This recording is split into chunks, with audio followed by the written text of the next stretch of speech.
वरिष्ठ कलाकार सुनिल थापाको निधन भएको छ।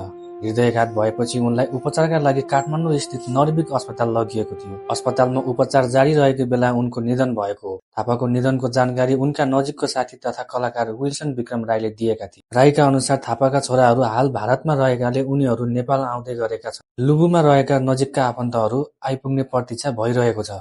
परिवारको सदस्य तथा आफन्त भेला भएपछि मात्र अन्त्येष्टि सम्बन्धी प्रक्रिया अगाडि बढाउने बताएको छ। यस्तै कलाकार केदार घिमिरेले पनि सामाजिक सञ्जाल मार्फत वरिष्ठ कलाकार थापाको निधनप्रति गहिरो दुःख व्यक्त गर्दै उनको योगदानको स्मरण गरेका छन्। चलचित्र क्षेत्रका अन्य कलाकारहरू, शुभेच्छु तथा प्रशंसकहरूले पनि सामाजिक सञ्जालमा श्रद्धाञ्जली अर्पण गरिरहेका छन्। स्वर्गीय सुनिल थापा लामो समयदेखि नेपाली चलचित्र उद्योगमा सक्रिय रहँदै आएका थिए। उनले नेपाली मात्र नभई भारतीय चलचित्रमा समेत अभिनय गरेर आफ्नो छुट्टै पहिचान बनाएका थिए। उनको अभिनयले दर्शकमाझ गहिरो छाप छोडेको छ भने उनको निधनले नेपाली चलचित्र क्षेत्रले एक अनुभवी र प्रतिभाशाली कलाकार गुमाएको छ।